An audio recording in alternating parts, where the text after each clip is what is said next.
여보, 주방 일이 하기 싫으면 앞으로 점심은 구내식당에서 먹고 오면 안 될까요? 나도 이제 내 시간을 가지고 싶어요. 평생 당신 밥하다가 늙어 죽을 순 없잖아. 당신이 도대체 집에서 하는 일이 뭐야? 이제 애들도 다 독립했는데 집에서 밥만 하면 되잖아. 왜 자꾸 그 쉬운 일 하나도 안 하겠다고 하는 거냐고. 왜 집에서 밥하는 게 쉬운 일이에요? 당신이 직접 해보거나 그런 말 해요? 하루 세끼 밥 차리는 게 그렇게 쉬운 일만은 아니라고요? 또 그 소리? 당신 평생 내가 가져다 준 돈 받았으면서. 그러면 집에서 살림이라도 잘해야지. 돈만 받고 이 집에서 앞으로 놀고 먹겠다는 거야. 아니, 왜 놀고 먹는다고 생각해요? 집에서 밥 한 끼 덜하면 그게 놀고 먹는 거예요? 나도 집에서 다른 일이 많다고요. 일이 많이는 뭐가 많아? 당신이 시집 올 때 그리고 같이 사는 20년 동안 밥 말고 한 게 뭐가 있다고 그래? 이 집 살 때 돈 한 푼이라도 보태줬어? 한 푼도 안 보탰으면 그냥 잘난 남편 뒷바라지만 열심히 해도 되잖아. 그 일이 그렇게 하고 싶으면 내 집에서는 왜 살아? 도대체 왜 얹혀 사냐고. 일 안 하고 놀고 먹을 거면 그냥 나가. 남편의 막말에 저는 너무 화가 나고 어이가 없어 잠시 할 말을 잃어버렸습니다. 저는 앉아있던 식탁에서 바로 일어났습니다. 그리고 방으로 들어가 캐리어를 꺼내서 제 짐을 쌌어요. 안녕하세요, 부엌사연 구독자 여러분. 저는 서울에 살고 있는 이연숙입니다. 이제 막 환갑을 넘겼어요. 남편과 단둘이 작은 주택에서 살고 있습니다. 5년 전, 저는 남편의 지긋지긋한 밥타령 때문에 이혼의 문턱까지 간 적이 있습니다. 남편이 아내한테 밥 차리라고 하는 게 무슨 문제냐고요. 문제가 되었죠. 남편의 밥타령이 정말 유별났거든요. 아침, 점심, 저녁 3번 끼니를 챙길 것, 꼭 밥과 국이 있을 것, 반찬은 4가지 이상. 그리고 아침에 먹었던 반찬이 그대로 점심에 나오면 인상을 찌푸렸습니다. 저는 남편이 요구한 대로 매일 하루 3끼를 차려냈어요. 20년이 넘는 세월 동안, 그리고 그것은 정말 고행에 가까운 일이었습니다. 밥을 3번 차리고 치우다 보면 거짓말처럼 하루가 끝나 있었습니다. 나이도 들고 몸도 여기저기 아픈데 남편의 밥타령은 변함없이 계속되니 저도 그만 폭발하고 만 것이죠. 남편은 평생 생산직 근로자로 일을 해온 사람입니다. 무척 무뚝뚝하고 가부장적인 성격이에요. 하지만 성실함 그 하나만큼은 타고난 사람이기도 했습니다. 남편은 술도 안 하고 담배도 안 했어요. 그리고 친구도 거의 만나지 않았죠. 물론 남편의 그런 점은 아주 큰 장점이었습니다.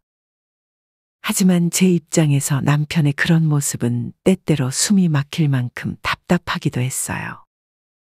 밥 차려야지. 저녁 때 다 되어 가잖아. 오늘은 오뎅볶음이 땡기는데 그거 좀 해봐. 매콤하게 청양고추 넣어서. 주말에도 집에 콕 틀어박혀 있는 남편. 그런 남편의 밥을 차리기 위해 저 역시 주말에 다른 일을 할 수 없었습니다. 남편은 20대 후반에 전자부품 생산 회사에 들어갔습니다. 그 후 회사를 옮기고 말 것도 없이 평생 한 회사에서 단단히 자리 잡고 살았어요. 다행히 회사에서도 남편을 꽤 인정하는 분위기였습니다. 50대가 되고 나서는 관리자 자리에 있었죠.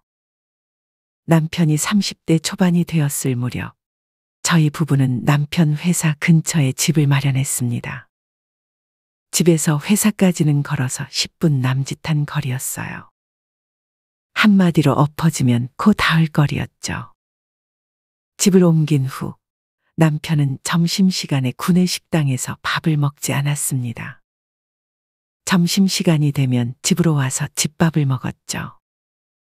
신혼 때만 해도 남편 입맛이 까다롭다는 건 알고 있었지만 밥 타령이 심하다는 걸 느끼지는 못했습니다. 회사 구내식당에서는 점심뿐만 아니라 저녁까지 나왔거든요. 가끔 회사에서 늦게 야근을 하면 저녁까지 회사에서 먹고 들어오곤 했죠. 하지만 집을 옮긴 후 남편은 비가 오나 눈이 오나 회사에 일이 많건적건 모두 집에 와서 하루 세 끼를 꼬박꼬박 챙겨 먹기 시작했습니다. 그때부터 저는 본격적으로 밥과의 전쟁을 시작했어요. 남편은 유난히 집밥을 좋아했습니다. 아니, 정확히 말하면 집밥에 집착했지요. 식당만 가면 짜다 달다 맛이 없다 불평이 쏟아졌습니다. 그리고 밥은 꼭 제대로 차려 먹어야 한다는 고집이 있었습니다. 밥과 함께 나오는 국은 기본 중의 기본이었죠. 찌개가 상에 올라온 날이라도 간단한 국 하나는 꼭 추가돼야 했습니다. 찌개와 국은 다르다는 게 남편의 철학이었습니다. 뭐야? 오늘은 반찬이 이거밖에 안 돼. 그래도 반찬이 4가지는 올라와야 제대로 된 밥상이지. 밖에서 고생하고 온 사람한테 고작 이렇게밖에 못하나? 남편은 반찬 가짓수가 하나라도 모자라면 짜증을 냈습니다. 반찬 중 2~3개는 꼭 간 만든 것이어야 했어요. 아침에 먹었던 반찬이 점심에 다시 나오는 것도 못 참았죠. 이건 아침에 먹었던 거잖아. 먹었던 걸 왜 또 먹으라고 그래? 매 끼니마다 어떻게 새 반찬을 꺼내요? 한 번 만들 때 넉넉히 만들어서 나눠 먹는 거지. 처음부터 조금씩 만들면 되잖아. 냉장고에 들어갔다 나오면 반찬 맛이 나겠어? 냉장고 냄새만 나지? 매번 이랬습니다. 밥상이 조금이라도 마음에 들지 않으면 남편은 혀를 차며 저를 나무랐어요. 그렇다 보니 간편식으로 상을 차려내는 건 꿈도 못 꿨습니다. 김밥이나 볶음밥 같은 한 가지 요리로 해결되는 메뉴는 남편이 가장 싫어하는 것이었죠. 어느 날은 수제비를 저녁으로 준비한 적이 있었습니다. 바지락도 넣고 국물을 시원하게 냈어요. 저는 나름 정성을 들였다고 생각했는데 상에 차려진 수제비와 김치, 나물을 본 남편의 얼굴이 일그러졌습니다. 저녁상이라고 꼴랑 이렇게 차려놓은 거야. 이거는 끼니 사이에 간단하게 요기하려고 먹는 음식이지 식사가 아니잖아. 다시 차려. 에이, 그러지 말고 한 번 맛이라도 봐요. 보기엔 이래 보여도 국물도 조개 넣어서 시원하게 냈어요. 안 먹어. 남편은 불같이 화를 내고 집 밖으로 나가버렸습니다. 그날 저녁을 밖에서 사 먹고 들어온 남편은 단단히 저에게 일러두었죠. 앞으로 다시는 그렇게 상 차리지 마. 집에서는 밥에다가 국 그리고 반찬을 먹어야지. 그런 간편식은 나 없을 때 혼자 만들어 먹어, 혼자. 그때 제가 얼마나 분하고 서러웠는지 몰라요. 눈물이 났습니다. 제 나이가 30 초반일 때였으니까요. 그날 밤 혼자 부엌에 앉아 수제비 국물을 퍼먹으며 울었던 기억이 선명합니다. 그렇게 유별난 남편의 식성을 맞추며 살다 보니 어느새 20년이 훌쩍 흘렀습니다. 이제는 밥을 차리는데 인이 박힌 것 같아요. 남편 밥 차려주며 흘려보낸 세월이었죠. 가끔 집안에서 멍하니 앉아 있으면 걷잡을 수 없는 우울함이 밀려왔습니다. 내가 아내인가, 이 집 식모인가. 그런 생각이 들곤 했어요. 제가 살아온 지난 세월이 어디로 사라졌는지 모르겠다는 생각도 자주 들었습니다. 아침에 눈을 뜨면 가장 먼저 드는 생각이 늘 같았습니다. 오늘 밥은 또 어떻게 차려야 하나. 그 생각으로 하루를 시작했어요. 남편이 출근하기 전 아침을 챙기고 설거지를 하고 나면 시계는 어느새 9시를 넘기고 있었습니다. 잠깐 한숨 돌리기도 전에 금방 점심 준비할 시간이 다가오죠. 오후에는 빨래하고 청소하고 장 보러 나가야 했습니다. 하나하나 보면 별것 아닌 일 같지만 집안일이라는 게 그렇잖아요. 끝없이 쌓여있는 작은 일들이 하루를 꽉 채웁니다. 조금이라도 게으름을 피우면 일이 밀리고 밀리면 또 제가 감당해야 할 쯤이 됩니다. 그러니 몸을 쉬지 않고 움직여야 했어요. 그렇게 오후가 지나면 다시 저녁 차릴 시간이 되었죠. 그게 매일 반복되는 제 하루였습니다. 그날도 그랬습니다. 아침에 일어나니 잠을 잘못 잤는지 담이 걸렸어요. 목과 어깨가 뻣뻣하게 굳어 있었습니다. 고개를 돌리려니 찌릿찌릿한 통증이 밀려왔어요. 온몸이 묶여 있는 것처럼 움직일 때마다 고통스러웠죠. 하지만 남편 아침을 챙겨야 했습니다. 꾸역꾸역 밥상을 차려냈어요. 남편이 출근하고 나자마자 병원 문 여는 시간에 맞춰 한의원으로 향했습니다. 의사는 제 상태를 보더니 걱정스러운 얼굴로 말했습니다. 어머니, 담이 무척 심하게 걸리셨어요. 많이 힘드시죠? 네, 선생님. 아주 죽겠어요. 침 좀 놔주세요. 침만 맞아서는 안 될 것 같고 물리치료도 함께 받으셔야 효과가 있어요. 오늘 물리치료 받으시고 침도 맞고 가세요. 물리치료는 시간이 오래 걸리잖아요. 네, 1시간 반 정도 걸리죠. 1시간 반이요. 물리치료라니 저는 순간 시계를 힐끔 봤습니다. 아침 10시. 물리치료를 받고 나면 11시 30분쯤 될 겁니다. 그러면 집으로 돌아가 남편 점심 준비할 시간이 없었어요. 머릿속이 복잡해졌습니다. 남편 점심을 챙기지 못하면 퇴근 후 또 한 소리를 들을 게 뻔했어요. 저도 참 바보지요. 그깟 물리치료 그냥 받고 가면 되는데. 저는 남편 점심을 챙겨야 한다는 생각에 사로잡혀 있었습니다. 선생님, 제가 시간이 없어서요. 그냥 침만 놔주시면 안 될까요? 침만 맞아서는 별로 효과를 못 보실 텐데. 제가 내일은 좀 더 여유 있는 시간에 올게요. 어쩔 수 없죠. 그럼 침만 놔드릴게요. 약침으로 놔드릴 테니 잠시 침대에 누워보시겠어요? 결국 의사도 어쩔 수 없다는 듯 침만 놔주었습니다. 약침을 맞 침대에 누워있으면서도 마음이 불편했습니다. 집에 돌아가 남편 점심을 차려야 한다는 생각이 머릿속을 떠나지 않았거든요. 목과 어깨가 아파 죽겠는데 다시 집에 가서 밥을 차릴 생각을 하니 눈앞이 깜깜했어요. 집으로 가는 길에 저도 모르게 눈에서 눈물이 뚝뚝 떨어졌습니다. 서러웠던 것이지요. 언제까지 이렇게 죽도록 밥만 차리면서 살아야 하나. 저는 앞으로 늙어 죽을 때까지 밥만 차릴 것 같아 기분이 우울해졌습니다. 그날 저녁 더 이상은 안 되겠다 싶어 남편에게 진지한 이야기를 꺼냈습니다. 사실 몇 번이나 이 말을 하려고 했지만 말을 꺼내는 게 쉽지 않았어요. 이번에는 용기를 내봤습니다. 여보, 내가 혹시 다른 일이 있으면 집에 국이랑 반찬 다 준비해 놓고 나갈게요. 당신은 국 데우고 밥만 퍼서 먹는 건 어때요?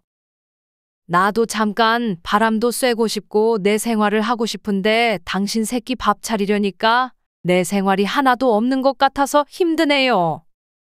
말을 꺼낸 순간 남편의 얼굴이 굳어졌습니다. 예상했지만 그 반응에 벌써부터 심장이 쿵 내려앉았어요. 뭐? 내가 밖에서 힘들게 일하고 돈 벌어오는데 이 손으로 국도 데우고 밥도 퍼서 먹어야 해? 그건 당신이 당연히 해줘야지. 그게 당신의 역할 아니야. 남편의 말에 어이가 없었습니다. 제 입에서 저절로 목소리가 높아졌습니다. 그게 왜 내 역할이에요? 내가 요리를 해 먹으라는 것도 아니고 준비 다 해놓을 테니 그것만 좀 도와달라는 건데? 그것도 못 해줘요. 당연히 못하지. 그걸 내가 왜 해? 주방 일은 내 일이 아니라 당신 일이라고. 남편의 태도는 단단히 닫힌 문 같았습니다. 바늘 하나도 들어가지 않을 정도로 단호했어요. 숨을 고르고 다시 말하려 했지만 남편은 그새 목소리를 높이며 쏘아붙였습니다. 당신도 정신이 제대로 박혀 있으면 생각을 좀 해봐. 바깥 일을 하는 사람이 어떻게 주방에 들어가서 혼자 음식을 차려 먹나? 그게 말이 되는 소리냐고? 그럼 당신은 뭐하게? 내가 벌어온 돈으로 놀러 다니려고 그래? 남편의 말이 예상보다 더 거칠고 공격적이었습니다. 저는 순간 당황해 말을 잇지 못했어요.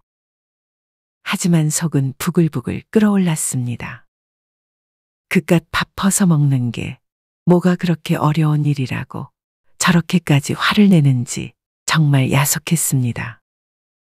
그날 밤은 싸늘한 침묵 속에 지나갔습니다. 하지만 다음 날이 되자 제 가슴 안에는 울분이 한가득 쌓여 있었습니다. 남편은 여전히 아무렇지 않다는 듯 밥상을 받아 앉아 있었고 저는 차려낸 밥을 보며 속으로 되뇌었죠. 내가 이렇게까지 살아야 하나? 남편은 그때 50대 후반, 은퇴를 앞두고 있었습니다. 은퇴 후의 삶을 생각하면 눈앞이 캄캄했습니다. 그때보다 더 자주 집에 있을 테니 더 많은 끼니를 챙겨야 한다는 생각이 머릿속을 떠나지 않았어요. 진심으로 그렇게 살고 싶지 않았습니다. 하지만 제 마음을 아는지 모르는지 남편의 태도는 여전히 강경하기만 했죠. 집안일에 대한 남편의 태도도 다르지 않았습니다. 주말이면 하루 종일 누워 있었죠. 제가 집안을 종종거리며 청소를 하고 밥을 차리며 분주히 다녀도 본체만 체했습니다. 아니, 실제로 아무것도 보지 못하는 사람처럼 보였습니다. 말이 통하지 않는 남편과의 삶에서 제 마음은 병들어가고 있었어요. 어떻게 사람이 저렇게까지 무심할 수 있을까? 저는 늘 그런 생각을 했습니다. 지금 와서 곰곰이 생각해보면 제가 가장 화가 나는 이유는 바로 남편의 태도 때문이었어요. 집안일을 세상에서 가장 하찮은 일로 취급하는 그 무시하는 태도 말입니다. 저는 사실 살림을 꽤 잘하는 편이었습니다. 거실은 항상 깨끗했고 바닥에 먼지가 쌓일 틈을 주지 않았습니다. 요리도 나름 자신 있었어요. 저는 깨끗한 집안과 정갈한 식탁이 중요하다고 여겼습니다. 눈에 보이지 않더라도 그런 환경이 있어야 일도 잘 풀리고 마음의 여유도 생긴다고 믿었거든요. 집이 깨끗해야 편안하게 쉴 수 있고 다음날 일할 에너지도 얻을 수 있는 법이잖아요. 하지만 남편은 그런 저를 몰라줬습니다.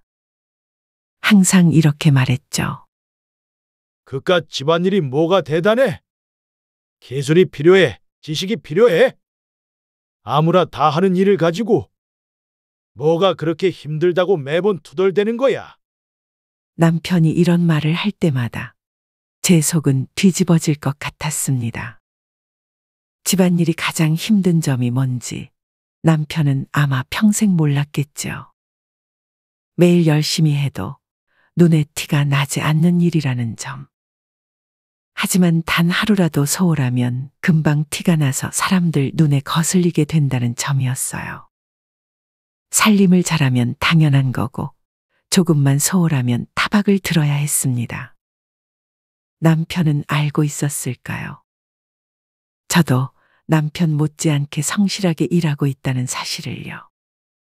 그런데도 그걸 손톱만큼도 인정받지 못하는 게 얼마나 서러운지 남편은 몰랐겠죠. 정말 아이러니하게도 제가 이렇게 집안일을 열심히 해서 가장 큰 덕을 본 사람은 다름 아닌 남편이었습니다.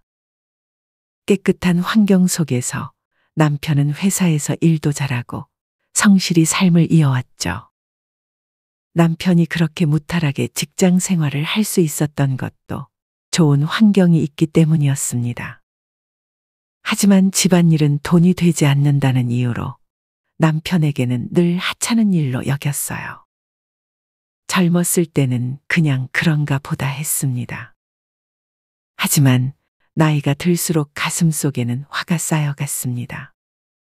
그리고 나중에는 가만히 있어도 가슴이 답답해지는 화병까지 얻고 말았습니다.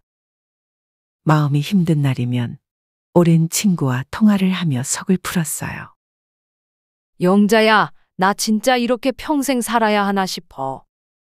연수가 너무 힘들어하지 말고 언제 시간 내서 우리 집에 한번 와. 오랜만에 바람 쐬면 스트레스도 풀리고 좋을 거야. 거길 어떻게 가니? 남편 밥 차려야 하는데. 부산에 있는 친구는 저를 위로하며 얼굴 보자고 이야기했지만 이 순간마저도 남편 밥을 걱정하는 제 자신이 한없이 한심하게 느껴졌습니다. 며칠 후 저는 다시 한번 남편에게 말을 꺼내보기로 결심했습니다. 그동안 가슴속에 쌓인 말들이 많았지만 이번에는 꼭 전해야겠다는 마음으로 어렵게 입을 열었죠. 여보, 주방 일이 하기 싫으면 앞으로 점심은 구내식당에서 먹고 오면 안 될까요? 나도 이제 내 시간을 가지고 싶어요. 평생 당신 밥하다가 늙어 죽을 순 없잖아. 제 말이 끝나기도 전에 남편의 표정이 굳었습니다. 또 시작이냐는 듯이 한숨을 내쉬더니 차가운 목소리로 말했습니다. 당신이 도대체 집에서 하는 일이 뭐야? 이제 애들도 다 독립했는데 집에서 밥만 하면 되잖아. 왜 자꾸 그 쉬운 일 하나도 안 하겠다고 하는 거냐고.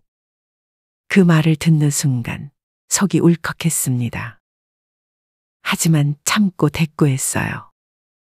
왜 집에서 밥하는 게 쉬운 일이에요? 당신이 직접 해보거나 그런 말 해요? 하루 세끼 밥 차리는 게 그렇게 쉬운 일만은 아니라고요? 그러자 남편은 기다렸다는 듯 목소리를 높였습니다.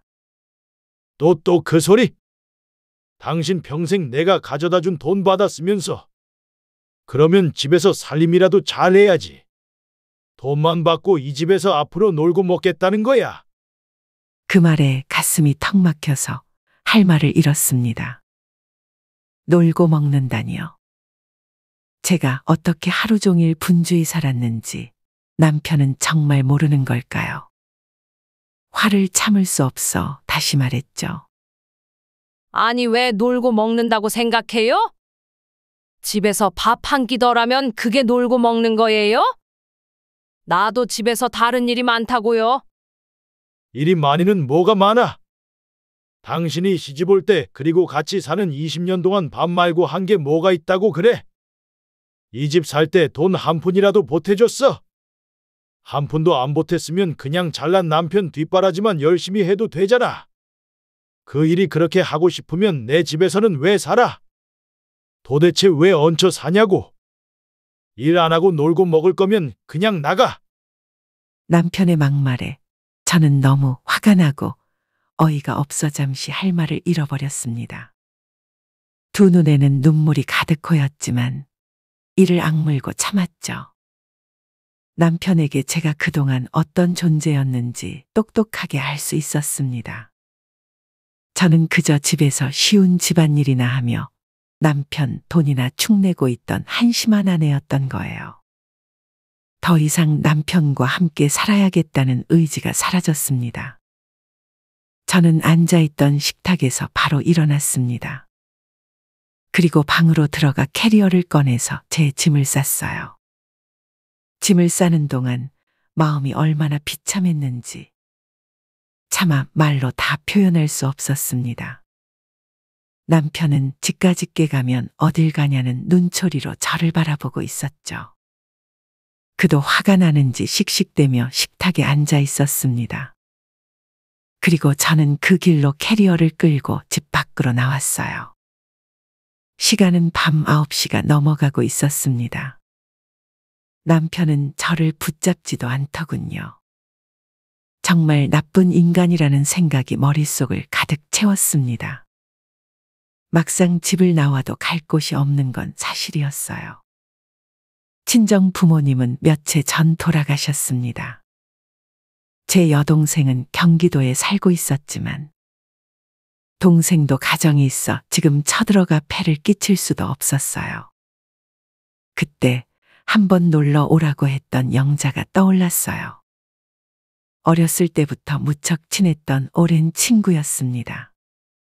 친구는 오래전 집안 사정으로 혼자가 된 후 부산에서 살고 있었어요. 저는 영자에게 전화를 걸어 사정을 이야기했고 친구는 흔쾌히 집에 오라고 대답했습니다. 늦은 밤 부산으로 내려가는 막차를 올라탔어요. 내려가는 내내 마음속이 복잡했죠. 남편에게 느낀 분노와 서러움이 좀처럼 사그라지지 않았어요. 부산에 도착했을 때 영자는 저를 따뜻하게 맞아줬습니다. 친구의 집에서 며칠간 지내며 저는 쌓였던 이야기를 풀어냈습니다. 영자는 제 이야기를 다 들어주고 함께 눈물도 흘려주었어요. 친구의 따뜻한 위로 덕분에 제 마음속 무거운 짐이 조금은 가벼워지는 듯 했습니다. 친구네 집에 내려간 다음 날부터 전화통에는 불이 나기 시작했습니다. 남편이었죠.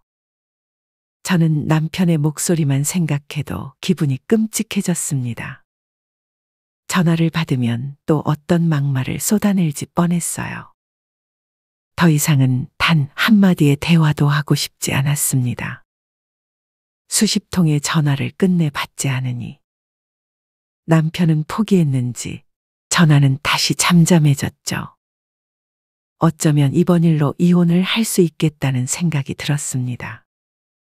하지만 신기하게도 마음이 불안하거나 초조하지 않았습니다. 오히려 평생 저를 괴롭혔던 밥 차리는 일에서 해방된 기분에 홀가분함이 가득했죠. 밥을 차리지 않으니 하루가 얼마나 길던지요. 영자와 함께 근처 산책길을 걷고 동네 시장도 둘러보며 그동안 얼마나 답답하게 살았는지 새삼 깨닫게 되었어요. 다시는 예전 생활로 돌아가고 싶지 않았습니다. 그렇게 일주일쯤 지났을 때 여동생에게 전화가 왔습니다. 무슨 일로 전화했는지 뻔히 알 것 같았어요. 통화 버튼을 누르자마자 동생의 걱정 섞인 목소리가 터져나왔습니다. 언니, 도대체 무슨 일이야? 지금 어디에 있는 거야? 나 영잔에서 잘 지내고 있어. 아이고, 형부가 언니 찾고 지금 난리가 났어. 왜 집을 나가고 그래? 집을 나올만 하니까 집을 나왔지. 네 형부한테 물어봐라. 도대체 무슨 일이 있었냐고. 언니, 형부가 우리 집에도 찾아왔었어. 얼굴이 말이 아니더라. 이제 다 소용없어. 그 인간 꼴도 보기 싫어. 나 여기 있다고 말하지 마. 그래도 이대로 헤어질 거야? 한번 만나서 말이라도 해봐야지. 됐어. 나는 그러고 싶지 않다. 이만 끊어? 저는 동생에게도 화를 내며 전화를 끊었습니다. 하지만 동생은 제가 어디서 지내고 있는지 남편에게 알린 모양이에요. 당장 다음 날 남편이 저를 데리러 부산으로 내려왔습니다. 그의 모습이 꼴도 보기 싫다고 동생에게 소리쳤지만 그런데도 한편으로는 수척해진 남편의 얼굴이 눈에 들어왔습니다. 저도 모르게 마음 한구석이 슬쩍 무너져 내렸습니다. 그동안 집사람이 신세를 많이 졌습니다. 정말 죄송합니다. 남편은 문 앞에서 친구 영자에게 고개를 숙이며 진심 어린 사과를 했습니다. 저는 남편에게 모난 말을 했어요. 왜 왔어? 집에서 하찮은 집안일이나 할 식모 찾으러 왔소? 그만해. 알았으니까 이제 그만 올라가. 남편이 풀이 죽은 얼굴로 제게 말했습니다. 그 목소리에 저는 못 이기는 척 그의 차에 올라탔어요.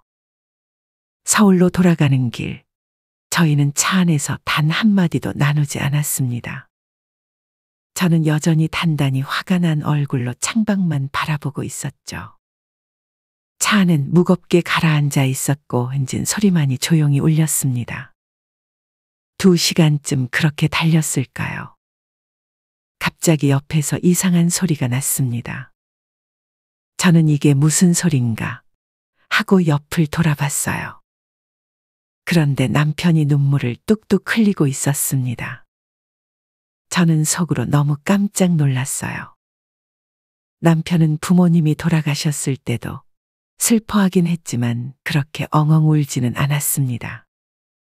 평생 많이 무뚝뚝한 사람이었는데 남편의 그런 낯선 모습을 보고 저도 어떤 말을 해야 할지 몰랐죠. 그래서 그냥 가만히 있었습니다. 남편은 휴게소에 들어가 한참을 울었어요. 내가 미안해. 담담하게 내뱉은 그 말 한마디에 잔뜩 화가 났던 제 마음은 온데간데 없이 사라져버렸습니다. 앞으로 다시는 그러지 마요. 그렇게 저희는 서울 집으로 돌아왔고 아무 일도 없었던 것처럼 다시 지내고 있어요. 하지만 남편의 행동은 완전히 바뀌었습니다. 남편은 점심을 더 이상 집에서 먹지 않았어요. 회사 구내식당에서 밥을 먹기 시작했죠. 그리고 주말에는 혼자 밥을 차려 먹기도 했습니다. 냉장고에서 반찬도 척척 꺼내고 국도 야무지게 퍼담는 모습을 보니 참 허탈하더군요. 지난 20년 동안 이 사람 밥을 차려주지 않으면 굶어 죽을 줄 알았거든요. 그런데 잘 차려 먹더라고요. 그런 모습에 웃음이 나기도 하고 안쓰럽기도 했죠. 그 후로 저는 평생 저를 억눌렀던 밥하는 노동에서 드디어 해방될 수 있었습니다. 매일 밥을 차려야 한다는 압박감이 없으니 오히려 요리가 즐거워졌습니다. 제가 먹고 싶을 때 먹고 싶은 음식을 자유롭게 만들 수 있으니 요리의 본래 즐거움을 다시 찾은 기분이었어요.